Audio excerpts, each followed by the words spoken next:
Morning students. हम हिंदी 2 में chapter 7 पढ़ रहे थे और चैप्टर 7 में हम रोहिड़ा के फूल के बारे में अधूरा पढ़ चुके हैं, जिसे हम आज पूरा करेंगे। संपूर्ण चैप्टर पढ़कर रोहिड़ा के फूल के बारे में विस्तार से समझेंगे। अब हम पाठ की शुरुआत करते हैं। रोहिड़ा संस्थान ने अपने अध्ययन में यह जानने की कोशिश की थी कि राजस्थान में कितने लोग राज्य पुष्प के नाम और उनकी उपयोगिता के बारे में जानते हैं। पता चला कि राज्य में महज 7% लोग ने ही रोहिड़ा का पेड़ देखा है। वहीं प्रदेश के 13% लोगों ने रोहिड़ा का नाम सुना है। राज्य के महज 3% लोग ऐसे हैं जो रोहिड़ा के उपयोग के बारे में जानते हैं। तो इसके विषय में हम पहले भी पढ़ चुके हैं और चर्चा किए हैं कि रोहिड़ा संस्थान ने जब अपना अध्ययन किया और यह जानने की कोशिश की कि राजस्थान का यह पुष्प, रोहिड़ा का फूल राजस्थान का राज्य पुष्प घोषित किया गया है, तो इन फूल के बारे में, रोहिड़ा के फूल के विषय के इसकी उपयोगिता के बारे में कितने लोगों को जानकारी है, इसके बारे में खोजबीन किए और पता चला कि उसमें से 13% लोग ही रोहिड़ा का नाम सुना है। ये तो एक अध्ययन था। वहीं यदि हम समूचे भारत की बात करें तो शायद ये आंकड़ा और भी चौंकाने वाला होगा। भारत के अन्य राज्यों में तो शायद लोगों ने इनका नाम भी ना सुना होगा, और यदि सुना तो इसे देखा ना होगा। तो ये तो एक अध्ययन यानी कि संस्थान ने इसका खोजबीन किया कि कितने लोगों को रोहिड़ा के विषय में जानकारी है। पर राजस्थान का राज्य पुष्प होने पर भी राजस्थान के सभी लोग इनके बारे में नहीं जानते हैं। रोहिड़ा के फूल के विषय में और इसके उपयोगिता, इसकी महत्ता के बारे में नहीं जानते हैं। वहीं यदि हम समूचे भारत की बात करें तो शायद ये आंकड़ा और भी चौंकाने वाला होगा।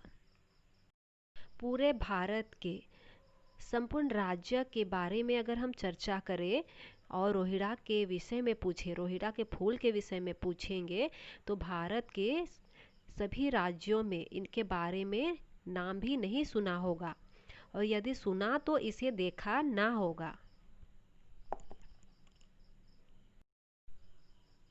अप्रैल सन 2010 से जून सन 2010 के बीच राजस्थान विश्वविद्यालय के वनस्पति शास्त्र विभाग, सेंट्रल पार्क, कपूरचंद कुलिस स्मृति उद्यान, जलधारा और गौरव जैसी जगहों पर किए गए इस अध्ययन में प्रदेश के विधायकों को भी शामिल किया गया था। अध्ययन में शामिल 45 विधायकों में से 37 विधायक रोहिड़ा के बारे में सही जानकारी नहीं दे पाए। किसी ने रोहिड़ा को गांव, किसी ने जानवर बताया। इनमें से कई विधायक तो ऐसे हैं जो उन्हें क्षेत्रों से जीत कर आए थे जहां 3-4 दशक पहले तक रोहिड़ा के पेड़ बड़ी संख्या में पाए जाते थे। अध्ययन में शामिल किए गए वन विभाग के ज़्यादातर अधिकारी रोहिड़ा के नाम और उनकी उपयोगिता के बारे में कोई जवाब नहीं दे पाए, जबकि वन विभाग के प्रधान कार्यालय वन भवन की परिधि में भी रोहिड़ा के पेड़ लगा हुआ है। अधिकारियों को जब इनके बारे में बताया गया तो उन्होंने यह जानकर आश्चर्य हुआ कि राजस्थान के वन एवं पर्यावरण राज्य मंत्री रोहिड़ा के नाम और उनकी उपयोगिता से तो परिचित हैं, लेकिन प्रकृति की इस बेशकीमती धरोहर को बचाने के लिए उनके पास कोई ठोस योजना नहीं है। जब उनसे रोहिड़ा को बचाने के लिए किए जा रहे प्रयासों के बारे में जानकारी मांगी गई तो उनका बस इतना कहना था कि सरकार इसे बचाने की सोच रही है। राजस्थान विश्वविद्यालय के वनस्पति शास्त्री प्रोफेसर का कहना है कि सरकार ने यदि अभी से रोहिड़ा को बचाने की पहल नहीं की तो आने वाले समय में इस वृक्ष का नामो निशान भी नहीं बचेगा। इस प्रकार हम देखते हैं कि वन विभाग के ज़्यादातर अधिकारी जो हैं उन्हें भी रोहिड़ा के विषय में पता नहीं है।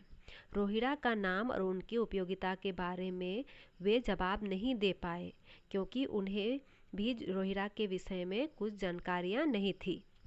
जब उन्हें रोहिड़ा के पेड़ के विषय में और रोहिड़ा के फूल की उपयोगिता के बारे में बताया गया तो अधिकारियों भी चौंक गए।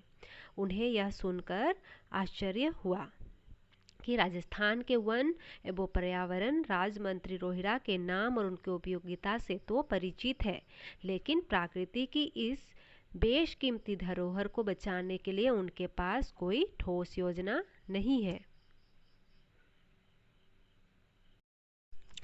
देश की राष्ट्रपति प्रतिभा देवी सिंह पाटिल रोहिड़ा के पेड़ को बचाना चाहती है। राजस्थान रहते हुए उन्होंने राजभवन में रोहिड़ा का पौधा लगाया था।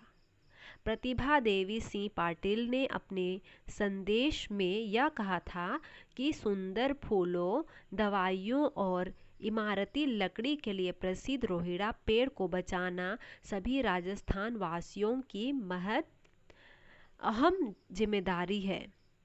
वह दिल्ली में रहकर भी राजस्थान की राज्य पुष्प को बचाने की हिमायती है। राजस्थान में रोहिड़ा के वृक्ष को ग्रामीण क्षेत्रों में कई रोगों की रामबाण दवा समझा जाता रहा है। शरीर के किसी हिस्से में यदि फोड़े फुंसी हो जाए तो रोहिड़ा की छाल पीसकर लगा लेने से वह ठीक हो जाता है। जुकाम होने पर भी इनका सेवन लाभदायक माना जाता है। रोहिड़ा की पत्तियों में 12% कच्चा प्रोटीन पाया जाता है जो मवेशियों के लिए बहुत ही लाभदायक होता है। इसके अलावा आँख, कान के रोगों, विष विकार, पेट की बीमारियों, मधुमेह, कफ, वात और कब्ज के विकार में भी रोहिड़ा के पुष्प और छाल का प्रयोग किया जाता है। एक शोध से यह भी सामने आया है कि रोहिड़ा की लकड़ी से बने गिलास में रात को पानी रखकर यदि उसे सुबह पिए तो मधुमेह पर बहुत हद तक नियंत्रण हो जाता है। तुर्की में 1997 में आयोजित 11वीं विश्व वानिकी कांग्रेस में वनस्पति शास्त्री A.K. मुखर्जी ने रोहिड़ा के वृक्ष पर एक चर्चा की थी जिसकी बहुत सराहना हुई थी। इस शोध पत्र में हवाला दिया गया था कि रोहिड़ा की छाल से बनाई गई दवा एड्स रोग की रोकथाम में भी कारगर है। हम जानते हैं कि ग्रामीण क्षेत्र के लोग जो गांव में रहते हैं जहां दूर दूर तक हॉस्पिटल जाना पड़ता है, अस्पताल नहीं है, तो ऐसे इलाके के लोग अधिकतर पेड़ पौधों फूलों से ही अपना रोग दूर करना चाहते हैं, यानी कि जड़ी बूटियों के द्वारा ही वे अपना जो भी बीमारी है उसे दूर करना चाहते हैं। तो हम देखें कि रोहिड़ा का संपूर्ण पेड़, फूल, छाल, पत्तियां सभी रोगों को, बहुत सारे रोगों को दूर करने में कारगर है, दूर करने में सहायक प्रदान करता है। जैसे हम देखें कि शरीर के किसी भी हिस्से के फोड़े फुंसी हो तो रोहिड़ा के छाल पीसकर लगाने से ठीक हो जाता है। सर्दी जुकाम भी ठीक हो जाता है।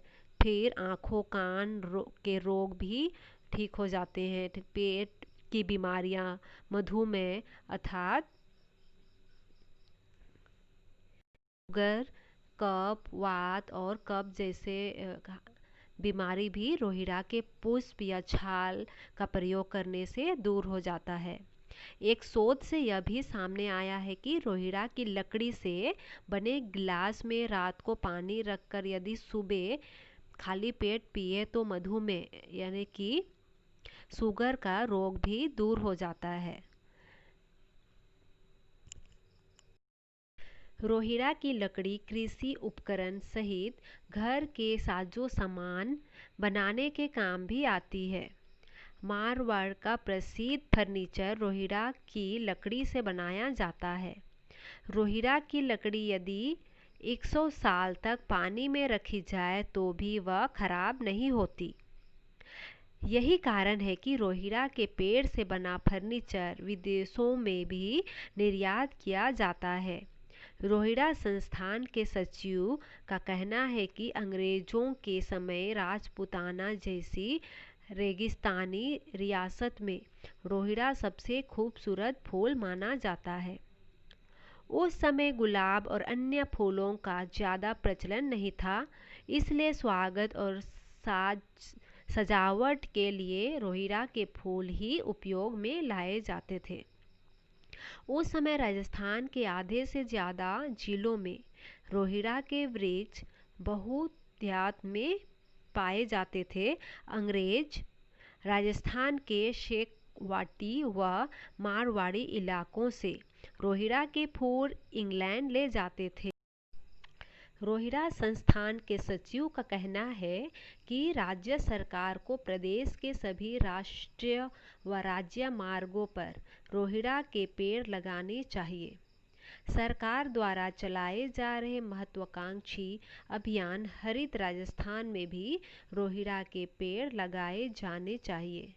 यह संस्था पर्यटन की दृष्टि से महत्वपूर्ण दिल्ली, जयपुर, आगरा त्रिकोण पर रोहिड़ा के पेड़ लगाने की योजना बना रही है ताकि राजस्थान आने वाले पर्यटकों को यहाँ के राज्य पुष्प के बारे में जानकारी दे सके।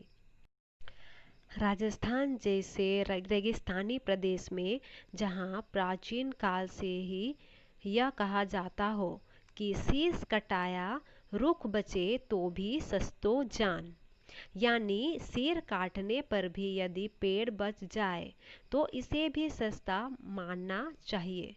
राज्य पुष्प रोहिड़ा का खत्म होने के कगार पर पहुंच जाना बेहद चिंताजनक है।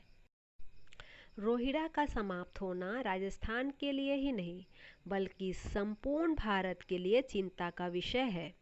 इस पुष्प को बचाने के लिए सरकार तथा जनता को मिलजुल कर प्रयास करने होंगे। देश के अन्य हिस्सों में भी इस वृक्ष पुष्प की महत्ता का उपयोगिता को पहुंचाना होगा, जिससे प्रकृति का ये अमूल्य उपहार सदा खिला रहे। इस प्रकार यह चैप्टर यही समाप्त होती है और हम रोहिड़ा के फूल के विषय में समझ चुके हैं कि रोहिड़ा का फूल यह राजस्थान का राज्य पुष्प है और रोहिड़ा राजस्थान का राज्य पुष्प होने के नाते इस पुष्प में बहुत सारे उपयोगिताएं हैं, बहुत सारे इसकी महत्व हैं जो अनेक रोगों को बड़ी बड़ी रोगों को भी छुटकारा दे सकती है। इतना ही नहीं, इससे फर्नीचर तथा साजो सामान का भी काम किया जाता है, अनेक चीज़ बनाए जाते हैं और हमारे भारत देश में ही नहीं बल्कि इस पुष्प का, इससे बनने वाले फर्नीचर, विभिन्न प्रकार के फर्नीचरों का विदेशों में भी उपयोग किया जाता है। इस प्रकार रोहिड़ा का फूल हमारे लिए बहुत ही महत्वपूर्ण है, इसके बहुत सारे उपयोगिताएं हैं। तो हमें ये पढ़कर अच्छी तरह से रोहिड़ा के फूल के विषय में अच्छी तरह से जानकारी हो गई होगी। तो फिर से आप अच्छी तरह से पढ़कर रोहिड़ा के पुष्प के बारे में फिर से समझ लीजिए।